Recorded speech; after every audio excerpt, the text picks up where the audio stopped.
Hello viewers, and welcome to the second part of this lecture on approaches to documentary filmmaking. We had left off in the previous lecture discussing the man with the movie camera and how it breaks the illusion of the invisible camera by making the process of filmmaking explicit to the audience.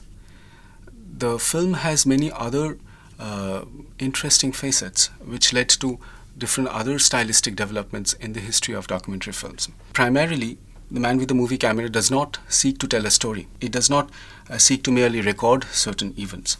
Its effects through the juxtaposition of shots, and the logic of that juxtaposition is not chronology or thematic elaboration. The logic of that juxtaposition is often either formal elements, spatial elements, or sometimes temporal rhythms.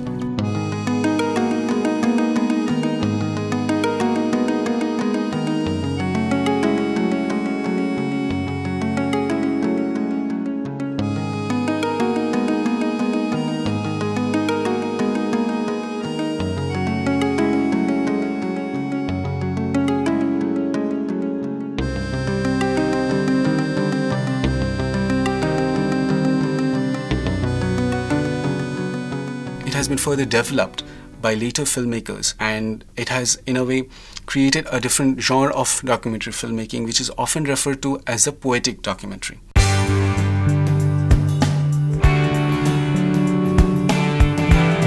Some examples of poetic documentaries would be Joris Sivan's Rain, the Katsi series by Godfrey Reggio. In these films also, the filmmaker does not aim mainly to record a certain event or to tell a story, or even directly to make a certain argument. Rather, it tries to gain access to some kind of an inner truth or an insight through the juxtaposition of shots which may have neither physically or logically connected to each other apparently. Let us see an example from Godfrey Reggio's Koina's Katsi.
As you can see, the filmmaker in this film is not trying to merely record any event, neither is he trying to make an argument that can be paraphrased in a single line or said by an interviewee. Instead, he's trying to evoke a certain mood, a certain tone in his film, and that is driving the logic of the juxtaposition of his shots and his sounds.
we had discussed earlier a second problem that there is with the observational mode of filmmaking. Apart from the problem of the invisible camera, there is another limitation that observational films suffer from. And as can be expected, filmmakers have come up with another strategy to get around that. It tries to create this illusion of an invisible camera. It restricts dramatically any interaction between the person who is making the film and the subject of the film. There is almost a barrier. There's no possibility of communication between the two. And this restricts the amount of knowledge or the depth of insight that can be conveyed through the film. Also, some people have argued that such a position on the part of the filmmaker is an attempt to concentrate all the power in his own hands rather than share it with those who are also participating in the making of the film. A way to get around this is what has been termed the participatory documentary.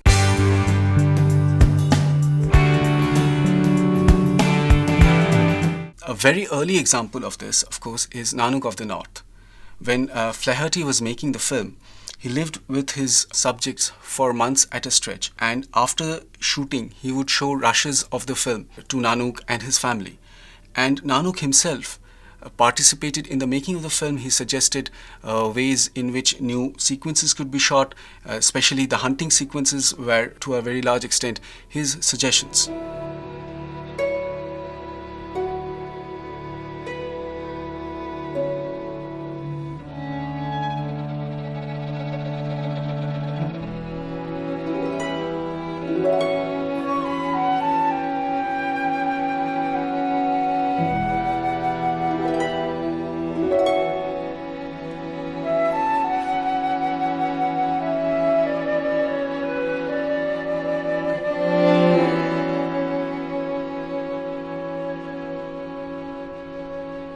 This participatory approach has been taken further in contemporary films like Life in a Day. To make this film, the filmmakers invited people from all over the world to shoot their lives or the lives of people around them on one particular day. And they received thousands of hours of footage from people living in almost all the continents in over 100 countries. And the editor took all that footage, and out of that he constructed a film.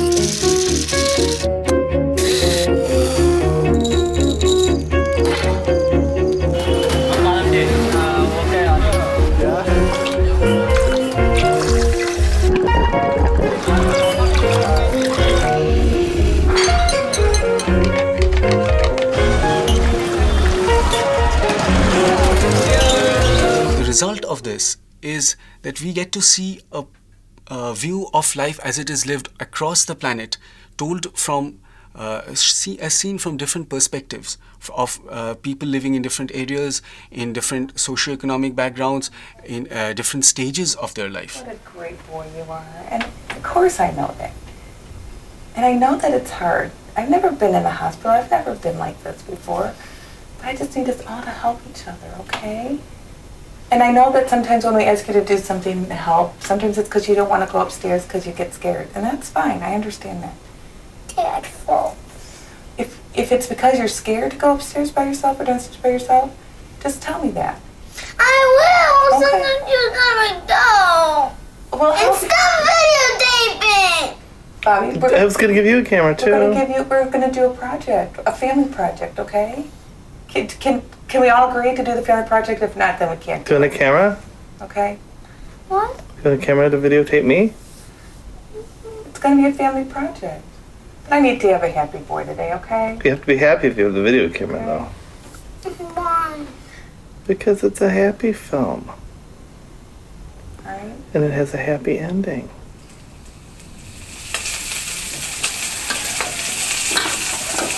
Yang dulu, saya nakal nggak? Nggak ada nakal. Nggak nakal masa? Nakal sedikit. Sedikit, ya.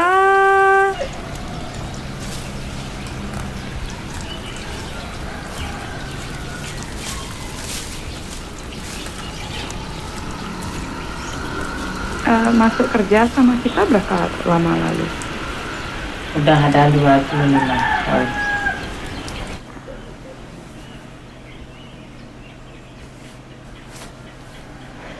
Mantan untuk apa nih, Mak? Purnama. Purnama. Ya. Apa nih, Mak? Belum sur udah jalan. Lungsur? Ya. Artinya? Sudah selesai itu. Oh.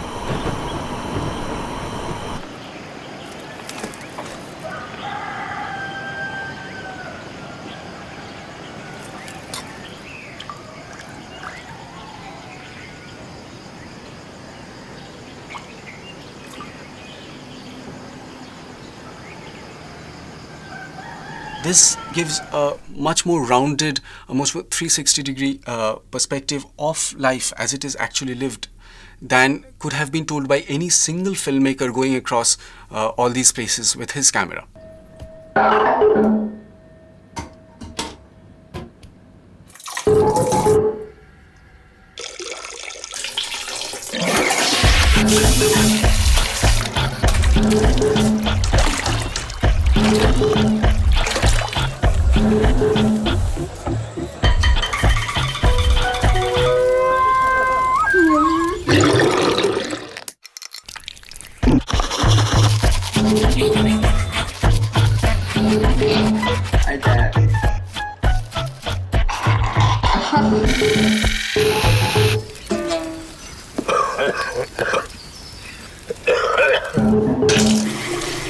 Today we're going to videotape Sasha doing his first ever shave. Oh boy. All right, Sasha's how old now? 15. As we had discussed earlier, another limitation of the observational documentary is the lack of interviews or a narrative to put the whole film in context. A way in which this can be got around is to reintroduce the speaking voice, reintroduce a narrator, but instead of having him in the position of an authoritative figure like a voice of God narration, to have him just as one voice out of many.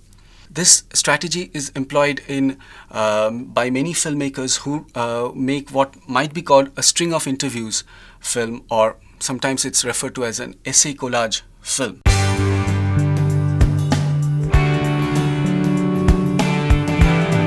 In the essay collage film, many speaking voices are often put together. So many different interviewees might be speaking about the same issue, and they might be speaking from different perspectives and even contradicting each other. The filmmaker often juxtaposes such speaking voices to create a richer and a more layered understanding of an issue. And sometimes he also uses images either to support what a particular person is saying, or sometimes he uses them in a way that it undercuts or makes an ironic comment on what the speaker is saying. Therefore, the filmmaker also in a way reintroduces his own voice, but not directly as a speaker. An example, a very good example of this strategy is Emile de Antonio's film In the Year of the Pig. This film deals with the Vietnam War, and it uses interviews with many different people who were in some way involved in the war. Soldiers, deserters, military strategists, historians, even a Buddhist scholar. The part that I'm going to show you deals with the war, deals with the battle at Dien Bien Phu. And we'll see how different voices have been put together, speaking not only from different perspectives, but speaking from different times, and therefore with different amounts of knowledge available to them. In Washington, the U.S. Secretary of Defense... The equipment which we have sent to Indochina is highly technical, so we are sending technicians as a temporary training force. We are sending planes, but no pilots. We are not sending combat troops. We have seen no reason for the abandonment of the so-called Navarre Plan. That plan, as you may recall, broadly speaking, was a 2-year plan and contemplated a very substantial buildup of local forces and their training and equipment. The French moved into Dien Bien Phu in 1953. In January of 1953, Parachute Battalion came into the area, and the idea was There were two aspects of it. One, to control the piece of ground, and then to prevent the Viet Minh from sweeping on into Laos. We have a United States government official speaking at the time of the war, when he has he does not know what the outcome is going to be, and he's predicting a certain outcome of the war effort. And at the same time, that is juxtaposed with another person who is speaking with the benefit of hindsight, and he immediately points out that what actually happened is very different. And we have visuals which are also making the same point. And sometimes a little later we find that when the Battle of Dien Bien Phu goes against the American and the French forces, we have this government official almost valorizing his own side and saying that what they have done is a very heroic effort. But on the other side, we see images which show that actually the heroes were probably the other side. In a way, the image and the speaking voice are two different voices, and they're speaking simultaneously and presenting two different perspectives, which creates a much more richer experience for the viewer, and he can himself decide which to believe and to what extent. But in terms of a communist domination of Indochina, that I do not accept as a probability. The French generals did not believe that artillery could be brought to bear in sufficient quantity, so correspondingly they were not active in their patrolling outside of the particular perimeter. The feature was to keep the focus on the area, not to cause the quick rush of the battle position, but to build the particular battle position. The French miscalculated, as I think did we, in the degree of sophistication of the weaponry that was deployed on the high ground. They didn't think they could get these pieces up there, but they did somehow. The Battle of Dien Bien Phu is a significant phenomenon in military history, and from all of the standpoints that one views war, it achieved a particular political objective in the full Clausewitzian sense of the term. It represented a tremendous logistical effort on the part of the North Vietnamese, or of General Giap, to move the artillery pieces, which changed the balance of this particular battle significantly. The forces of aggression seem to be concentrating just at one point, at Dien Bien Phu, where the resistance is extremely gallant against overwhelming odds. Another very interesting type of documentary is the reflexive documentary.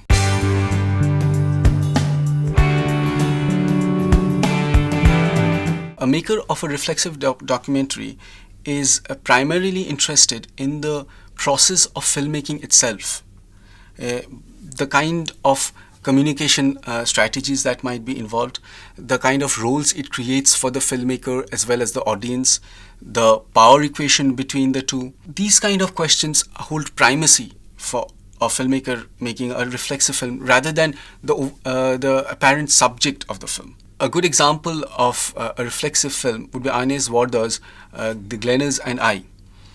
In this film, apparent subject of the film is the practice of gleaning. It goes from it's just a starting point. From this, she goes into other kinds of gleaning, mental gleaning.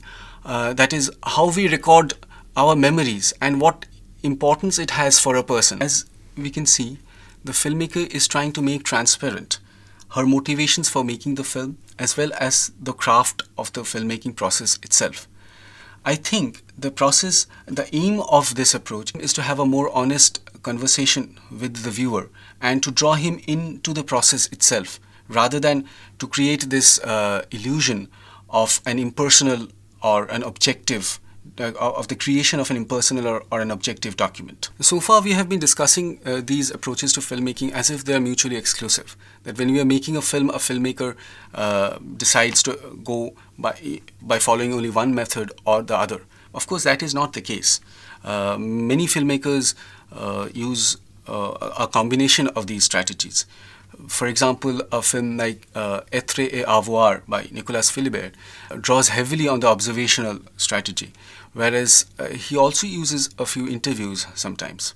As we have mentioned before, The Man with the Movie Camera has observational as well as reflexive elements. What we have discussed so far is necessarily a very partial survey of the very different approaches that filmmakers have used to deal with their subjects. And it is certain that in the future, new generations of filmmakers will develop new strategies of filmmaking, new approaches to deal with their subject. And there is a reason, historical reason as well as an aesthetic reason, why new generations of filmmakers are always striving to create new ways to approach their subjects, to new ways of communicating with their audience. And this is wonderfully put across by Bill Nichols in his essay, The Voice of Documentary. And I would like to conclude this lecture by reading out a section from his essay. The strategies and styles developed in documentary, like those of narrative film, change. They have a history. And they have changed for much the same reasons. The dominant modes of expository discourse change. The arena of ideological contestation shifts. The comfortably accepted realism of one generation seems like artifice to the next. New strategies must constantly be fabricated to represent things as they are, and still others to contest this very representation. Thank you.